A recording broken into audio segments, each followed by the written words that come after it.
ndabahaye ikaze muri iki kiganiro bamaso ntihagire ugutwara igitsibo cawe mushikirizwa nanje Abeli Mbonimpa.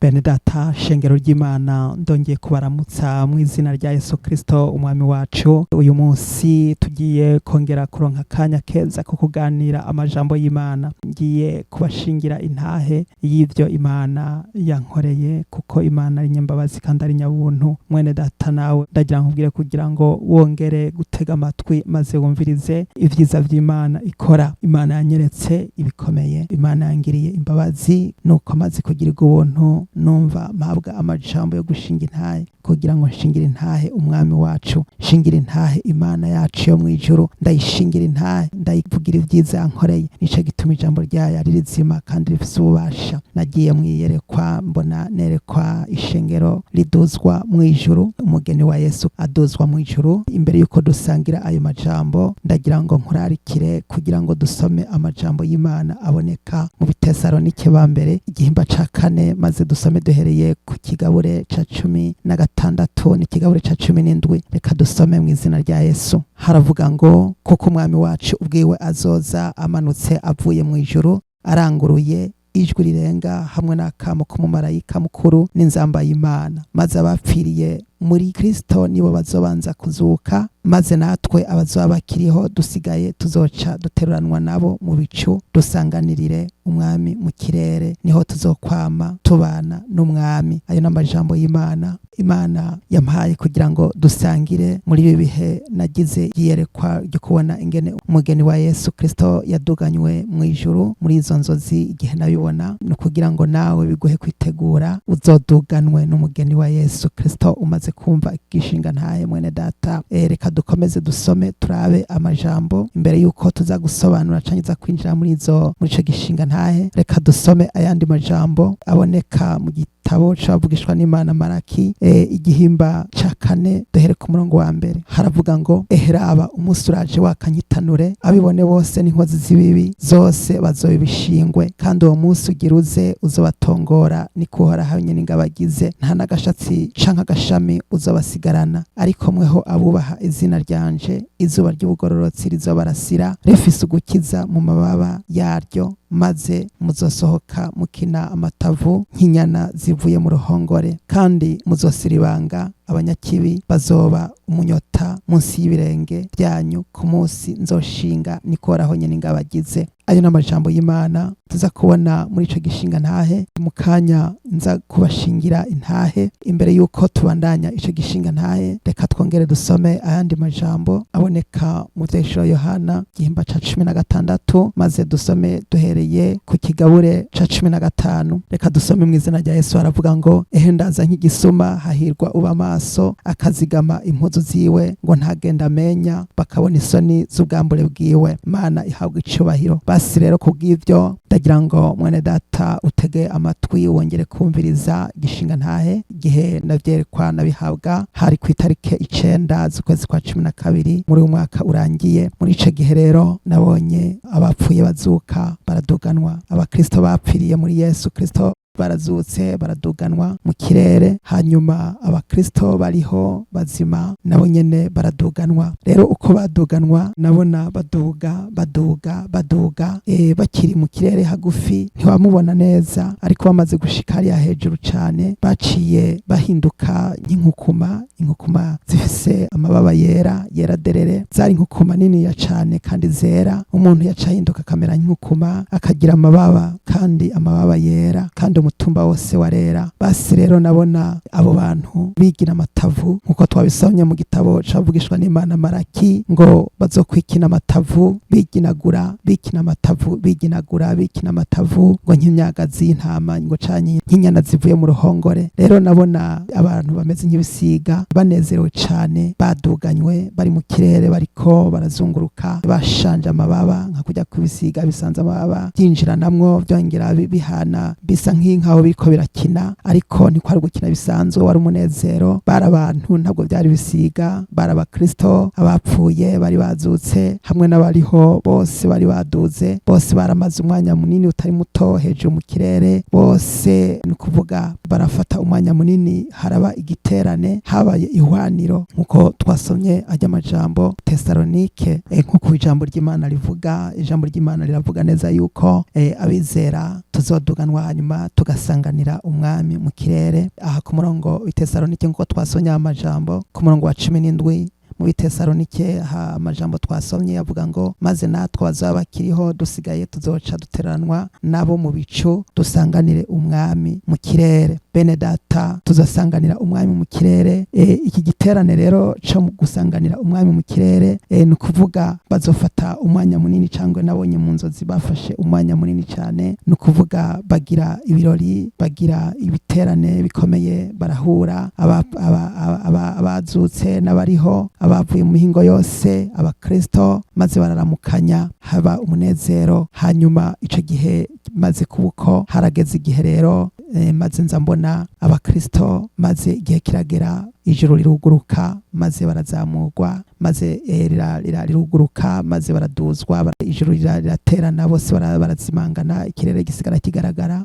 Bamaze kuzimangana, ni ukuvuga mu kirere aho baciye hamaze kuzimangana, kuvuga ijoro ryarabayemo umuryango, hanyuma baraduzwa, barazimangana, ntibaba bakiboneka, bararengana ibicu. Hanyuma ariko nuko bari bambanje kumara umwanya munini cyane bari muri iyo rencontre, cyane bari muri uko gusanganirana no kuramukanya hariya mu kirere. Hanyuma rero harageze igihe ijoro riruguruka, hanyuma bararengana, bamaze kurengana ijoro rirasubira ririyugara. Ariko hano hantu baciye hahungurutse imisengesenge canke umunyota canke ibintumuko. Iziya ntumuko rero nabonye zaciye ziza konona ikirere, zonona isi, kuko umuvumo warusigaye kubasigaye ku isi. Rero maze kubibona uko byanteye kwibaza, kuko nanje muri ico gihe nabaye mu basigaye, sinaduze, naciye nza kubona ikibazo cari kiriho, nuko twari dufise ibibazo by'intambara zari zimaze imisi mu miryango, na cane cane mu bintu by'ubutunzi umuntu afise mu gihugu mu Burundi. Nagira nkubwire yuko kuri wewe ufise ibintu woba ushize ku mutima, nk'uko nanje muri ico gihe nashatse kwerekwa yuko ibintu nari mfise ku mutima byari byampagaritse umutima, naguma ndavyibaza ko ndavyumvira, maze bituma nja mu manza, nja kuburana. Muri ico gihe byagaragaye neza yuko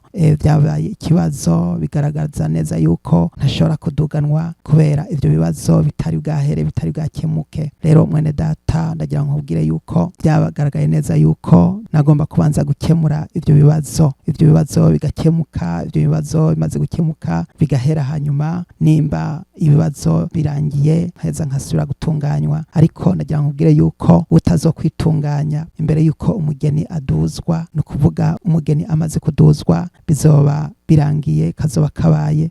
Basire kubw'ivyo ubu turacafise akanya keza ko guca bugufi no kwihana no gusaba ikigongwe, kuko hatabayeho gusaba ikigongwe, hatabayeho kwihana, nimba hari uwo wagiriye nabi, umusaba ikigongwe, umutumbereye, umubwire uti mbabarira naragucumuyeko. Nimba ari ivyo wiyumvira yuko ufise by'ubutunzi, ndagira ngo mbwira abantu benshi bafise imanza z'amatongo, bafise ivyo bariko barakurikirana, wopfuma ubona ugenda kwiregura bakwitwariye. Ariko wewe mukristo uja mu manza ukaba ari we witwara, ndagira nkubwire yuko umutima wawe uba wamaze kononekara, kuko bigaragara neza yuko ishavu n'uburakari ndetse no gushira umutima kuri bijya vy'isi, nimba amatongo, nimba amazu, nimba ibindi byose by'ubutunzi by'amahera, ivyo byose ndagira nkubwire yuko ari byo byanduza umutima. Kuko ijambo ry'Imana riravuga ngo tuweho iwacu ni mu ijuru, ngo niho twiteze umukiza ko azova, niwe mwami wacu Yesu Kristo. Abifilipi 3:20. Rero mwene data, nico gituma ndagira nkubwire yuko nanje maze kubona bimeze uko, maze kuva mu izo nzozi, nkaca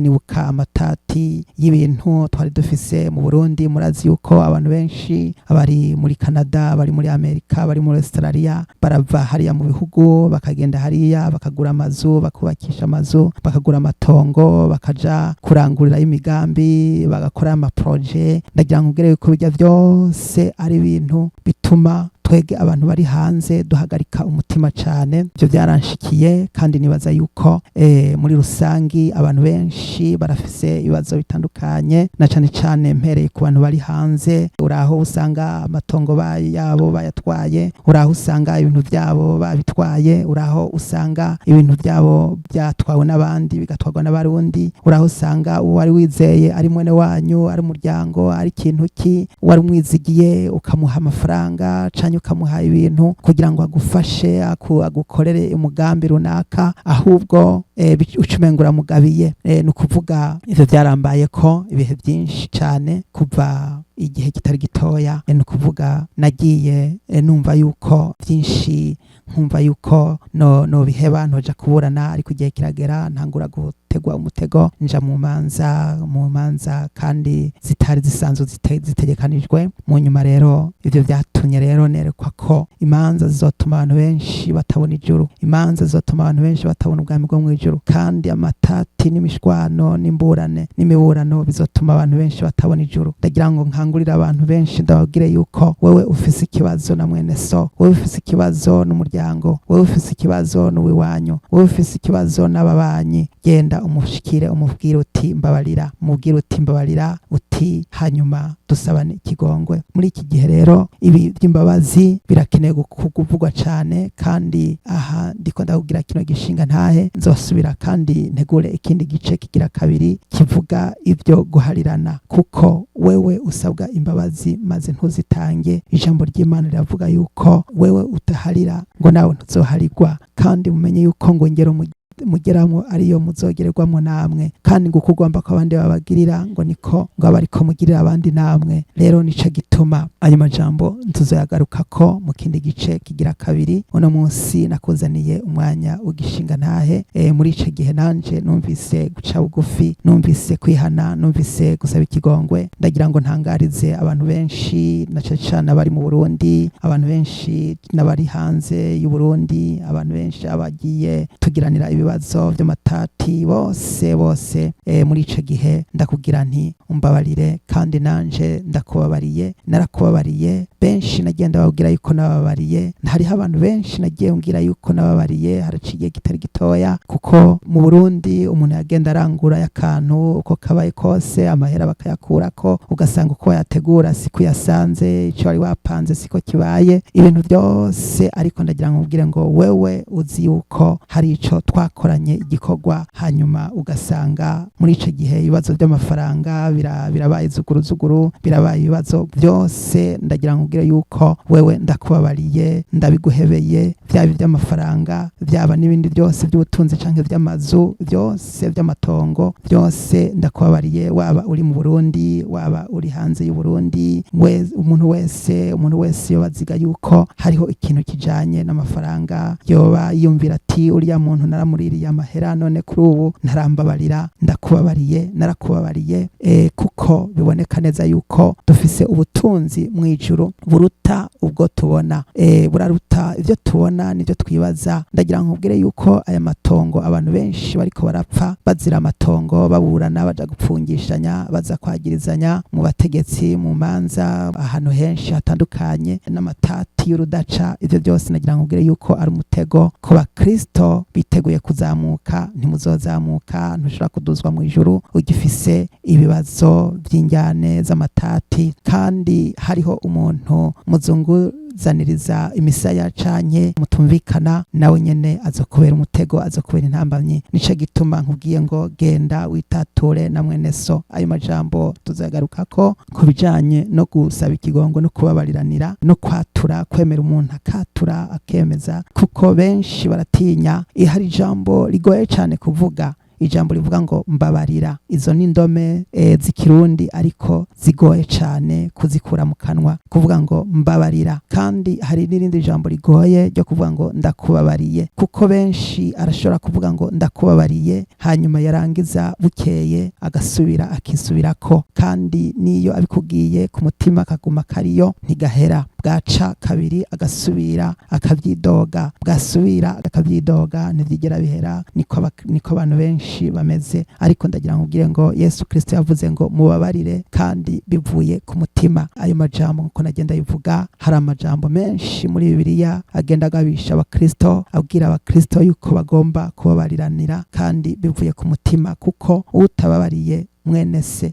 utababariye uwundi nawe ntazobabarirwa. Kandi Imana iraba abaciye bugufi n'abihana n'abemera kwemera guca bugufi, Imana irabaha umuhezagiro n'umugisha. None rero mwene data, ndagira ngo nkubwire yuko umaze kumva yuko hari umuntu yagusabye ikigongwe, ndagira ngo nkubwire ngo unyaruke kubabarira bicitwa uyu munsi, kuko naco ni igikorwa gikomeye, kuko igihe utababariye nawe kikubera icaha. Birashoboka ko wa wundi arashobora guhanagurwa ko ico caha kuko yasabiye imbabazi, ariko kuri wewe utarazitanga gica kikugarukako kikakubera intambamyi imbere z'Imana. Nico gituma rero iyo ari imburi ku bantu bose bafitaniye ibibazo by'amatati, ibibazo by'ingorane zitandukanye, iyi ni imburi kuri wewe mwene data. Na cane cane ndazi yuko ingo nyinshi mu Burundi bariko baraburana, benshi bariko barapfa amatongo mu Burundi, bariko barapfa ubutunzi. Abantu benshi barangajwe ntibakiba iwabo bitewe n'amatongo, bitewe nuko bariko barankana bapfa utuntu, abapfa umwe yo kubaka akazu, umwe yorima, umwe yoronka ahaza gutera utuntu. Ni kuvuga ibibazo by'amatongo bigiye gutuma abantu benshi batabona ijuru. Rero mu Kristo aho uri hose, ndagira ngo nkubwire ngo ugabe. Jewe naramaze kubibona, naramaze kuburirwa, naramaze kubwirwa yuko hako noheba ijuru, bya bindi byose nahora nibaza by'ubutunzi mpisemwo cyangwa nahisemwo kubiheba. Yesu yavuze ngo nibagutwara ipfundo urabahebera n'umutamana. Yesu yavuze ngo ugukubise umusaya ngo muhindukirize n'uyundi akubite hose. Rero nawe nimuze twige ayo majambo Yesu Kristo yatubwiye, bisobanurwa ngo hako uja kwirwa urerekana imboga mu menyo n'umuntu azokuza ubwami bw'ijuru kubera ikintu gitoya, wopfuma umuhebera. Iryo niryo jambo naronse inyuma yuko mishuriwe n'izo nzozi, maze kubona umugeni wa Yesu Kristo amaze kuduzwa mu ijuru. Ayo majambo n'amajambo akomeye cyane, ndagira nkubwire umunezero nabonye bari bafise, byantumye nanje kumva yuko ari ubuhombe, n'ubuhombe kuwasigaye, n'ubuhombe kuba ari umukristo, n'ubuhombe kuba ari umukozi w'Imana azosigara. Umuntu uri umukozi w'Imana ariko kazosigara, n'ubuhombe n'amarira n'amaborogo. Ayo majambo nakunze kuyabona muri Matayo igihimba ca 5, igihe Yesu yavuga ivy'amahirwe hariya ku musozi, abwira abigishwa, ababwira ngo hahirwa abafise inzara n'inyota byo kugororoka, kuko ubwami bwo mu ijuru ari ubwabo. Ayo majambo reka nayo tuyasome. Matayo 5 duhereye ku murongo wa 2 haravuga ngo yanzika kuvuga arabigisha ati hahirwa aboro mu mitima yabo, kuko ubwami bwo mu ijuru ari ubwabo. Wewe urumva uri umworo, wewe wumva wemera kuba umworo uyu munsi, ni wewe witeguye kuzoragwa ubwami bwo mu ijuru. Haravuga ngo kandi hahirwa abatuntuye, kuko aribo bazokwirurwa. Wewe watujwe n'ijambo ry'Imana, wewe utuntujwe n'amabi arimo arakorerwa munsi y'ijuru, ariko ukaba wumva yuko wihishije muri Yesu Kristo, uzokwirurwa. Hahirwa abatekereza, kuko aribo bazoragwa isi. Imana yanyeretse ko bikwiriye, maze kubona izo nzozi n'iryo yerekwa, nasanze ari byiza ko guhitamo gutekereza, guhitamo kwemera kunuma no gucereza, kwivugira make no kutigura avuga amajambo menshi naho baba wanyazwe, naho wawibwe, ari ikintu c'akamaro kinini cyane. Ndagira ngo mbwira abantu banyazwe, babibwe, batwawe ibintu, nimwemere guhitamo gutekereza, kuko hari ubutunzi buhebuje buruta ubw'ivyo twokwiyumvira twoba duhomvye canke dukenye canke turiko turibwa canke turiko turanyagwa munsi y'izuba. Hahirwa abafise inzara n'inyota byo kugororoka, kuko aribo bazohazwa. Wewe ufise inzara, wewe ufise inyota, umenye yuko hari umunsi uzohazwa, hari umunsi uzokwiruhutsa. Hahirwa abagira imbabazi, kuko aribo bazozigirirwa. Wewe uriko urasabwa imbabazi,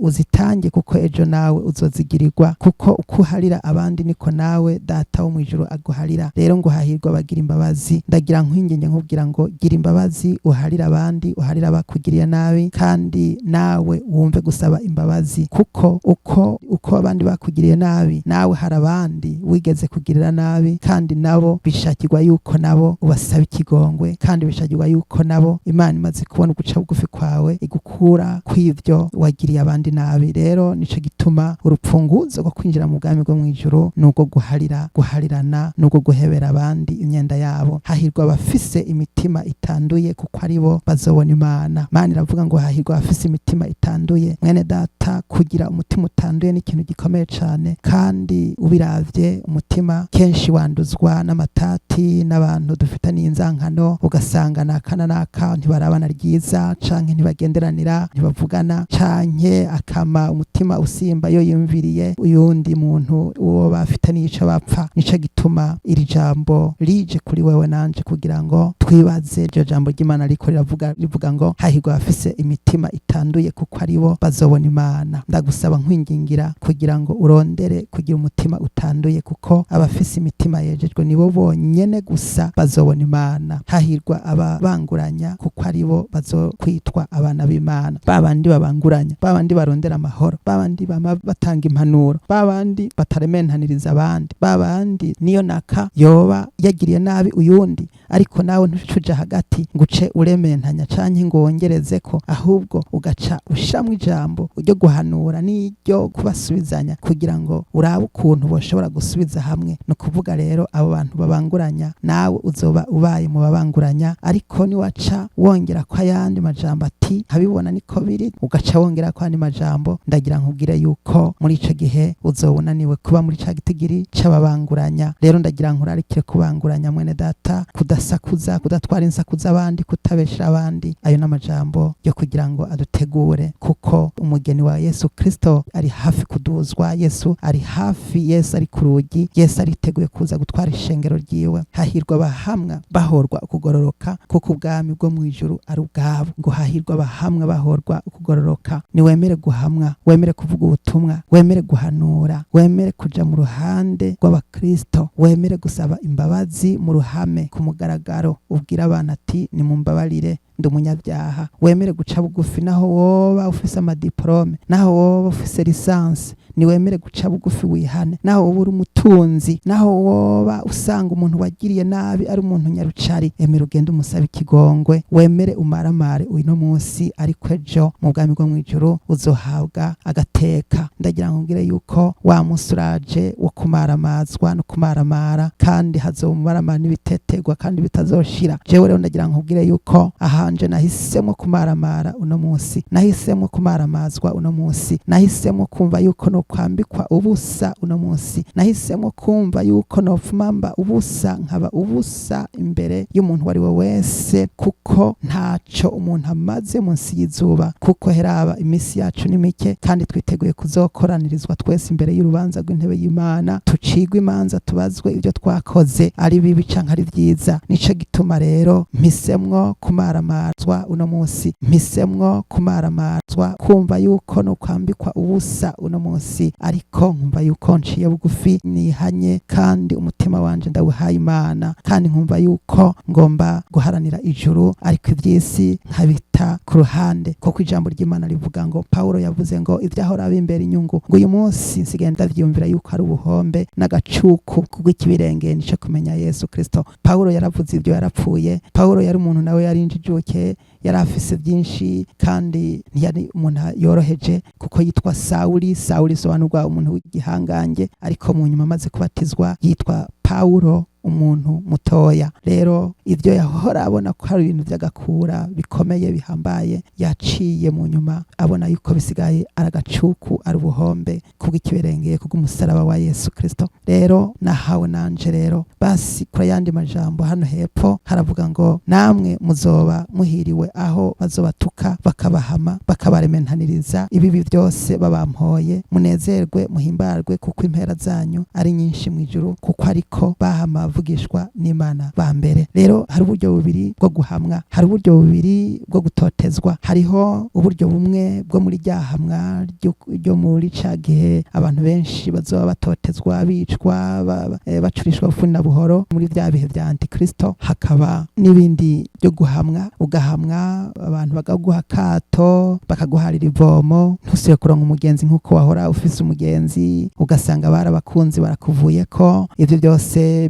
biri mu bice byo guhamwa navyo, kuko abavugishwa n'Imana kera bari bafise ibibazo bikomeye, ntaho yagenda ngo aronke abo baganira kuko bamwita umusazi. Umuvugishwa n'Imana bamwita nk'umuntu yasaze, wasanga atagira abagenzi kuko kenshi bama bari mu mabanga y'ivy'impwemu y'ivyo kuvuga, bama baravuga abavugishwa n'Imana bama baravuga, kenshi mbere bambara insato z'ibikoko, kandi kenshi bagatungwa n'ubuki bwo mw'ishamba, no kuvuga bibera mw'ishamba kenshi, canke ugasanga bibera mu bihe by'amasengesho. Muri ico gihe rero baronka abagenzi bake, rero niyagiye mu bantu baramuhura bakamuta bagahunga. Kenshi rero n'iryo ryaba ari hamwe n'itotezwa, iyo batamwishe baramwanka. Rero hariho urwanko. Yesu yavuze ngo isi niyabanka muramenya yuko nanje isi yabanje kunyanka. Nico gituma rero aya majambo ari amajambo akomeye cyane, avuga ngo namwe muzoba muhiriwe aho bazobatuka bakabahama bakabarementaniriza ibibi byose babampoye. Mwene data ndagira nkubwire ngo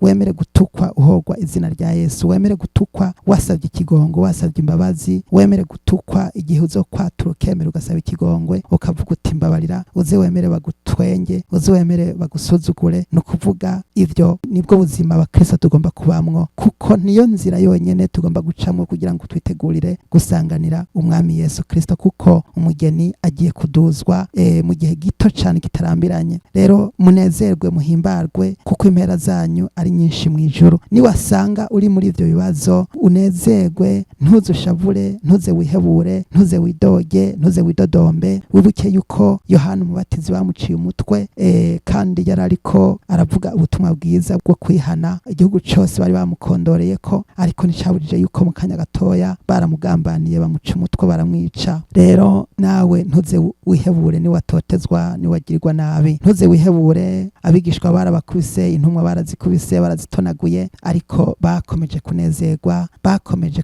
kumva yuko ahubwo bongerwa inkomezi. Munezerwe muhimbarwe, kuko impera zanyu ari nyinshi mu ijuru. Hari impera zitegekanijwe. Wewe wemera guca bugufi, wewe wemera kwihana, wewe wemera kurondera kwikorera umusaraba maze ugakurikira Yesu, wewe wemera kurondera uhoraho bigishoboka kwabonwa, hari impera itegekanijwe mu ijuru, kandi ni impera itazoshira, kuko ariko bahama abavugishwa n'Imana ba mbere. Mwene data, abavugishwa ba mbere baramaze gusozera ubuzima bwabo munsi y'ijuru, uno munsi bari muri paradiso. Rero nawe wewe nanje tukiri hano ku isi, twemere tuvogere, dufatane amaboko, dukoresha amasengesho. Unsengere aho ndi ngaha muri Canada, unsengere nawe uri hiyo mu Burundi, unsengere, ndagusengere. Unsengere wowe uri mu Rwanda, wowe uri mu Bugande, wowe uri muri Kenya, wowe uri muri Tanzania, wowe uri muri Canada, wowe uri muri Amerika, wowe uri muri Australia. Ndagira ngo wongere kubumbura akanwa maze dusengeranire. Wewe uriho, nanje nkiriho, twese tukiriho, twiteguye gusanganira umugeni. Ndakuraritse kugira ngo twongere gusenga, dusenge cyane dukobeje, kuko urugamba rurakomeye. Paulo yavuze ngo abo tunigana saba inyama n'amaraso, ngo ariko tunigana n'abakuru n'abafise ububasha nimwe mumbi z'ahantu ho mu ijuru. Ngo kubw'ivyo byose rero twambara ibigwanishwa byose by'Imana kugira ngo dushobore guhagarara ku munsi mubi. Nuko rero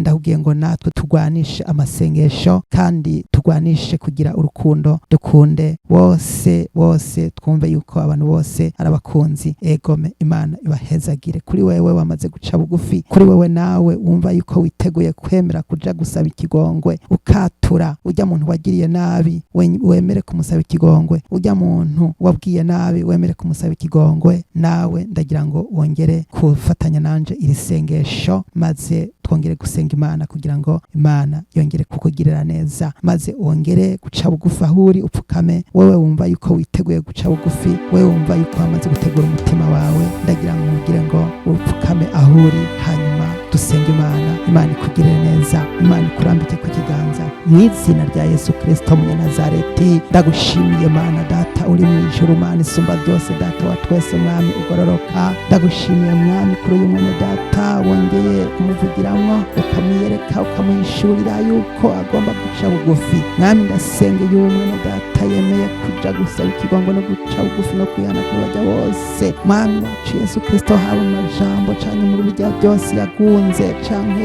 yatwaye bitari ibyiwe, mu izina rya Yesu Kristo, babandi bariko baraburana mu bintu by'ingo n'amatongo, mwami bamwe bariko bararengeranira uburimbi, abo bose mwami Yesu Kristo ndabizanye imbere zawe mu izina rya Yesu Kristo. Ndongeye gusengera umukozi wawe mwami databuja yahora yibaza yuko ari mu rugendo ruja mu ijuru, ariko noneho mwami wacu Yesu Kristo asanze hari icahagije, hari icakenye, hari icabuze. Ndamusengeye mu izina rya Yesu kugira ngo wongere kumubohora, wongere kumukura ku iyo ngogo mu izina rya Yesu Kristo, wongere kumuha kwatura ntatinye ngo nuko ari umukozi w'Imana ngo wumutwenga. Mwami ndakwingize kugira ngo umuhe kwatura, maze ijambo ryawe ribe muri we mu izina rya Yesu. Umuhe kwatura, ndagushimiye ko umuhaye mpemu yera, ndagushimiye ko umuhaye gushira amanga, ndagushimiye kandi kuzomuha gushinga intahe, agashingira intahe bene data, kugira ngo ababwire yuko nawe yaruhutse, kugira ngo nabo baruhuke, kuko abantu benshi baraboshwe, abantu benshi bararushe, barakeneye mwami Yesu Kristo kubohoka. Mwami urakoze, genda hirya no hino, ngere kuyereka abantu benshi bafite imitwaro itandukanye, benshi barazigirijwe, benshi bitwa abakristo bo ku rukoba. Mwami ndakwinginze kugira ngo ngere kubagendera no kuyereka no kubishurira, kugira ngo mwami abakristo bo ku mutima, atari abakristo bo ku rukoba gusa, atari umukristo wo kwizina, ariko abo umukristo wawe ndiwe mbere mu mutima. Mu izina rya Yesu ndabigushimiye, urakoze mwami w'abami, muhabwe icyubahiro. Gendera abakristo, gendera abaririmbyi, gendera abasenzi, babandi basubiye inyuma mu mitima yawo, wongere kubakangura ubabwira yuko uri hafi ku rugi. Mwami w'icyubahiro, mwami aya majambo niyo bishinga ntayo byongere kubashikako, kugira ngo bongere kubwirwa no kuburirwa, maze wongere kwikangura, kuko ijambo ry'Imana rivuga ngo ukangure wowe usinziriye, uzuke uve mu bapfuye, ngo maze Kristo arakumurikira. Yesu Kristo Munyanazareti, ndakwinginze umurikire uyu mwene data mwami Yesu Kristo, wongere kumukangura maze azuke ave mu bapfuye, maze wongere kumurikira mu izina rya Yesu. Urakoze, nushimwe, nuhabwe icyubahiro, wongere gusuka umuhagiro mwami kuri umuntu wese, umuharire, umuhanagure ku myanda yose mwami, umuhanagure mu gitabo c'abanyabyaha, mwandike mu gitabo c'abakiranutsi mu izina rya Yesu Kristo. Wongere kumwandika mu gitabo cy'ubugingo, umuhe kuva hasi agukorere, umuhe kuva hasi akuvugire, umuhe kuva hasi agushingire intahe mu izina rya Yesu, kuko mwami igihe kiri hafi. Urakoze mwami, ijoro rirakuze bugira buce, ngo nuko twiyambure ibikorwa byawe by'umwiza, maze twambare irwanishwa ry'umuco. Haleluya, urakoze, ndagushimiye. Urakoze kuri uwo wese yamaze guharirwa, urakoze kuri uwo wese yamaze kwandika izina rye mu gitabo cy'ubugingo cy'abamagazi w'intama w'Imana, atanzwe ku ikimenyetso uhereye kurema ku isi. Ndabigushimiye mwami, ndagushimiye nanje ko wampariye kandi wambabariye, wangiriye neza. Ndagushimiye mwami ko watugiriye neza, urakoze mwami, nushimwe, nuhabwe icyubahiro. Ndagushimiye Imana, uragororotse mwami. Ndagushimiye kuri uwo wese mwami yatanze imbabazi ku byaha byanje byose, kuri uwo wese ubona asaba ikigongo, wese ubona abwiye kubabarira, maze akumva umutwara, akumva kumbabarira. Ndagushimiye mwami yuko nawe databuja umubabarira ibyaha byiwe mu izina rya Yesu. Urakoze mwami, kuko kumugomba kandi bagira ngo ariko mugira abandi mwami. Ndagushimiye kuko twese twiteze guseruka ku mwami wacu Yesu Kristo, nico gituma ari igihe ciza mwami wacu Yesu Kristo cyo guca bugufi no kwihana no kwiyeza no kwama twisuzuma buri munsi ko bukiye ko bwije. Urakoze mwami w'abami, izina ryawe rihabwe icyubahiro. Ndabyambaje nshima kandi nkenguruka mu izina ry'uwatwitangiye Yesu Kristo umwami n'umukiza wacu, amen.